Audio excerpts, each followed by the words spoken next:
नमस्ते दोस्तों, classic books bye audio पिटारा में आपका स्वागत है। बेहतरीन ऑडियो बुक सुनने के लिए हमारा चैनल सब्सक्राइब करें और बेल आइकन दबाना ना भूलें ताकि आपको हर अपडेट मिलता रहे। ऑडियो पिटारा सुनना जरूरी है।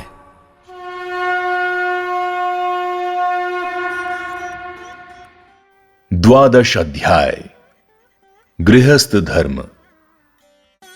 सानंदम सदनम सुतास्तु सुधीय कांता प्रियलापिनी इच्छा पूर्ति धनम स्वयोषिति रति ही स्वाज्ञा पराह सेवकाः आतिथ्यम शिव पूजनम प्रतिदिनम मिष्ठान पान्नम ग्रहे साधो संगमुपासते च सततम धन्यो गृहस्थाश्रमः।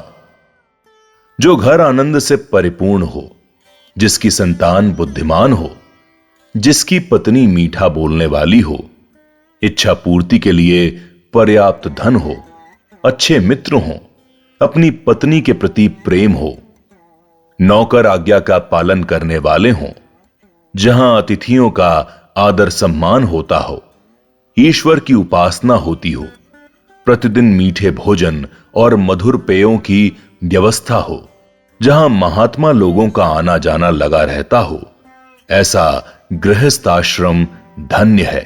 इस श्लोक में चाणक्य ने आनंदमय गृहस्थ जीवन बिताने के लिए जरूरी बातों का वर्णन किया है।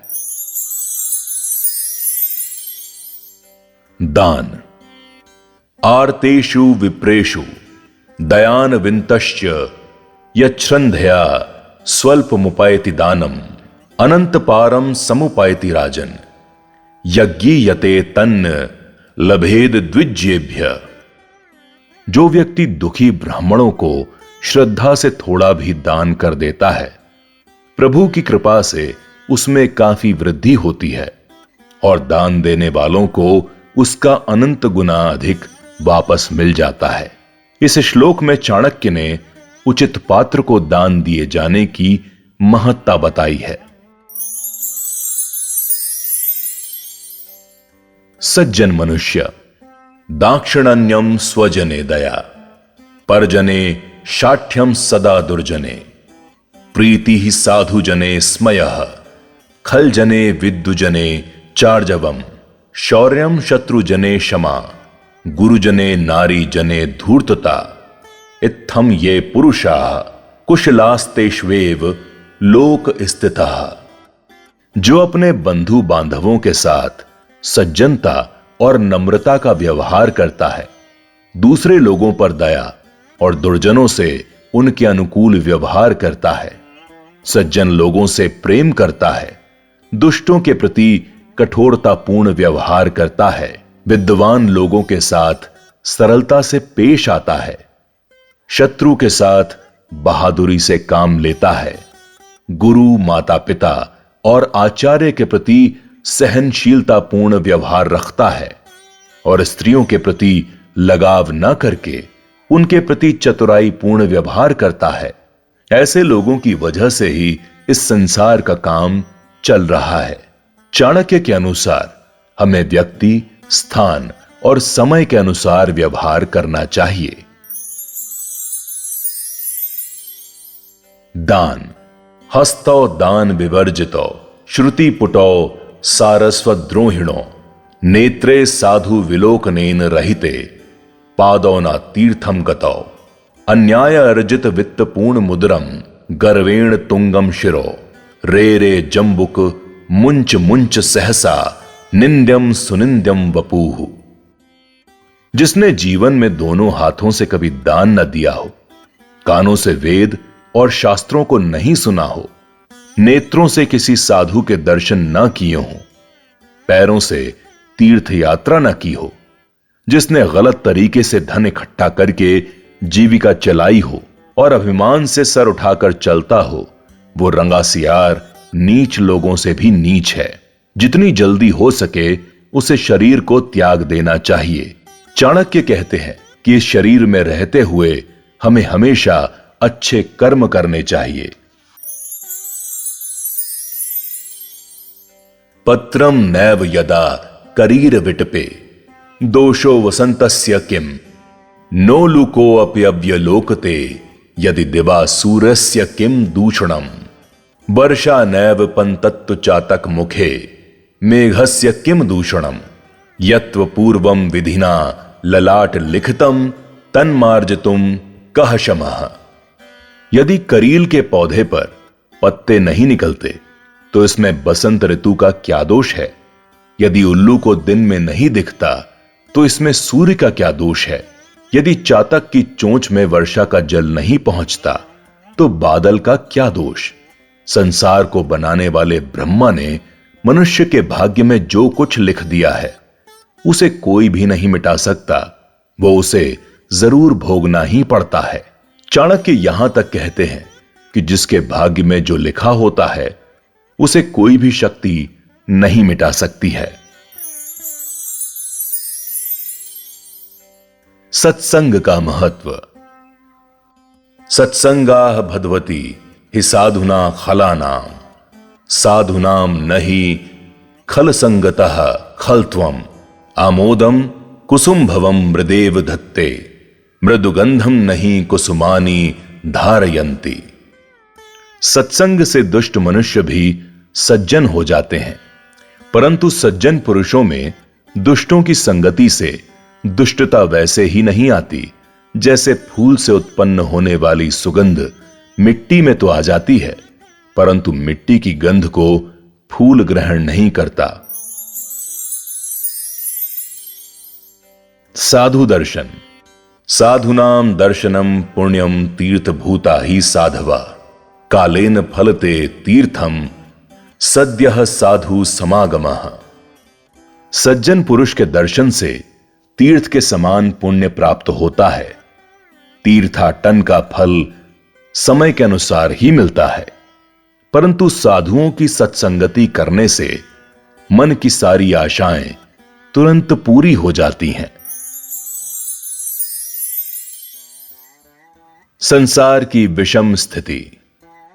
विप्रास्मिन् नगरे महान कथय कस्ताल द्रुमाणाम गणः को दाता रज को ददाति वसनम प्रातर गृहीत्वा निशि को दक्षः परवित्त दार हरणे सर्वे अपि दक्षो जनः कस्माज जीवसी हे सखे विष्कृमिन्या येन जीवाम्यहम्। एक यात्री ने नगर में पहुंचकर एक ब्राह्मण से पूछा, हे ब्राह्मण, मुझे बताओ कि इस नगर में सबसे अधिक बड़ा कौन है? उस ब्राह्मण ने उत्तर दिया, ताड़ के वृक्षों का झुंड। यात्री ने फिर प्रश्न किया, इस नगर में दानी कौन है? उसे उत्तर मिला, धोबी ही यहां सबसे बड़ा दानी है। सुबह वो कपड़े धोने के लिए जाता है और शाम को लौटा देता है। यात्री ने फिर पूछा, इस नगर में चतुर व्यक्ति कौन है? ब्राह्मण ने कहा, इस नगर के सभी व्यक्ति दूसरों का धन और उनकी पत्नी का हरण करने में चतुर हैं। यात्री ने फिर पूछा, ऐसी अवस्था में तुम्हारा जीवन कैसे बीतता है? ब्राह्मण ने उत्तर दिया कि मैं विष में पैदा होने वाले उस कीड़े के समान हूं, जो उसी में उत्पन्न होता है, उसी में जीता है और उसी में मर जाता है। मैं उसी प्रकार इन लोगों के साथ अपना जीवन व्यतीत कर रहा हूं। चाणक्य आज की विषम स्थिति का वर्णन करते हुए कहते हैं कि खेद है, आज संसार इन्हीं बातों पर चल रहा है। वेद अध्ययन और यज्ञ।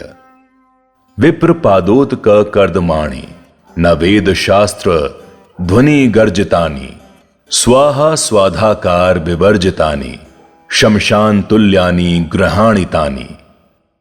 जिन घरों में ब्राह्मणों के पांव नहीं धोए जाते हों, जहां वेद शास्त्रों के पाठ की ध्वनि नहीं सुनाई देती हो, जिस घर में स्वाहा और स्वधा शब्दों का उच्चारण नहीं होता हो, ऐसे घर शमशान के समान होते हैं।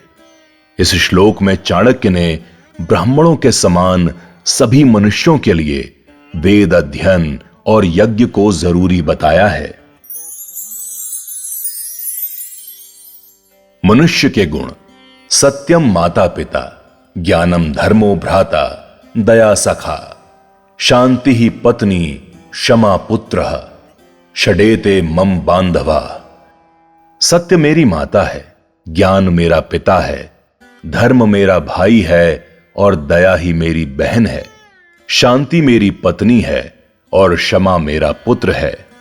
ये 6 मेरे परिवार के सदस्य हैं। चाणक्य ने इस श्लोक में मनुष्य के गुणों को उसका परम हितैषी बताया है। खाद्य पदार्थों का चयन। अनित्यानि शरीराणि विभवो नैव शाश्वतः नित्यं सन्निहितो मृत्युः कर्तव्यो धर्म संग्रह। ये शरीर नाशवान है, धन संपत्ति भी चलायमान है, मृत्यु हमेशा निकट रहती है।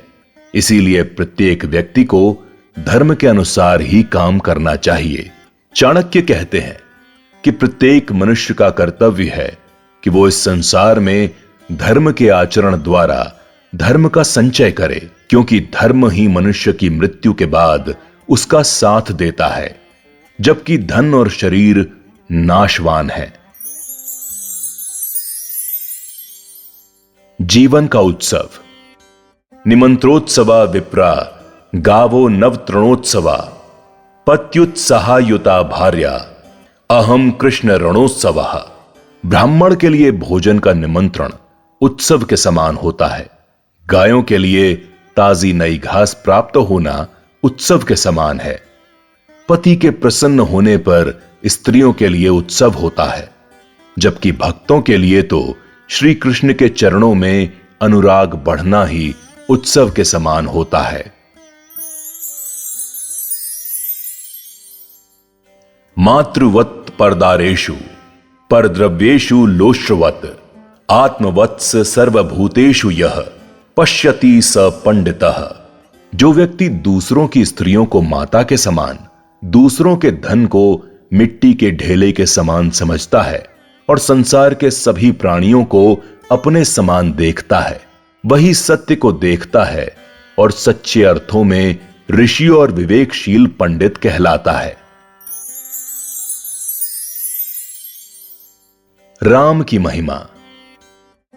धर्मे तत्परता, मुखे मधुरता, दाने समुत्साहता, मित्रे अवंचकता, गुरो विनयता, चित्ते यतिम भीरता, आचार्य शुचिता, गुणे रसिकता, शास्त्रेषु विज्ञानता, रूपे सुंदरता, शिवे भजनता, त्वयस्ति भो राघव।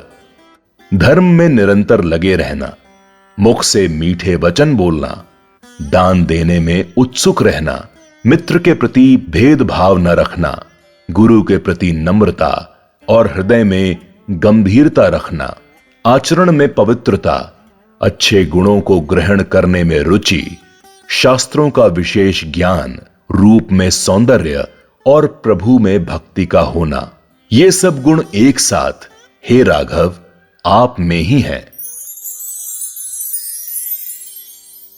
काष्ठम कल्पतरुः सुमेरु चलश्चिंता मणिः प्रस्तरः सूर्यस्तीव्रकरः शशि क्षयकरः शारोहि वाराम निधि कामो नष्ट तनुर्वलिदिति सुतो नित्यम पशुः कामगो नैतांस्ते तुलयामि भो रघुपते कस्योमपा दीयते। कल्प वृक्ष तो लकड़ी है, सुमेरु एक पर्वत है, चिंतामणि एक पत्थर है, सूर्य प्रचंड किरणों वाला है, चंद्रमा घटता रहता है, समुद्र खारा है, कामदेव का शरीर नहीं है, दानशील बलि दैत्य है, कामधेनु गाय एक पशु है। मैं इन सबको आपके बराबर नहीं समझता। हे प्रभु राम, आपकी तुलना किसके साथ की जाए। इस श्लोक में चाणक्य ने प्रभु श्री राम के प्रति अपनी अपार श्रद्धा को व्यक्त किया है। सीखना। विनयम राजपुत्रेभ्यः पंडितेभ्यः सुभाषितम अनृतम द्यूतकारेभ्यः स्त्रीभ्यः शिक्षेत कैतवम। राजपुत्रों से नम्रता, विद्वानों से प्रिय वचन बोलना, जुआरियों से असत्य बोलना और स्त्रियों से छल करना सीखना चाहिए। चाणक्य कहते हैं कि व्यक्ति सभी से कुछ न कुछ सीख सकता है। सोच समझकर काम करना। अनालोक्य व्ययम कर्ता अनाथः कलह प्रिया आतुरः सर्वक्षेत्रेषु नरः नरः शीघ्रम विनश्यति। बिना सोचे समझे खर्च करने वाला, निर्बल होने पर भी लड़ाई झगड़ा करने वाला, सभी जातियों की स्त्रियों के लिए व्याकुल रहने वाला और सभी स्थानों पर अशांत रहने वाला मनुष्य जल्दी ही नष्ट हो जाता है। नहारम चिंतयेत प्राज्ञो धर्ममेकम ही चिंतयेत आहारो ही मनुष्याणाम जन्मना सह जायते। बुद्धिमान व्यक्ति को भोजन के संबंध में चिंता नहीं करनी चाहिए। उसे केवल धर्म का ही चिंतन करना चाहिए, क्योंकि मनुष्य के भोजन का प्रबंध तो उसके जन्म के साथ ही हो जाता है। धन विद्या और धर्म संचय। जल बिंदु निपातेन क्रमशः पूर्यते घटः सहेतु सर्व विद्यानाम धर्मस्य च धनस्य च। जिस तरह एक एक बूंद गिरने से क्रमशः घड़ा भर जाता है, उसी प्रकार लगातार एकत्रित करते रहने से धन विद्या और धर्म की प्राप्ति होती है। चाणक्य कहते हैं कि मनुष्य को विद्या, धन और धर्म का लगातार संचय करते रहना चाहिए। दुष्ट मनुष्य।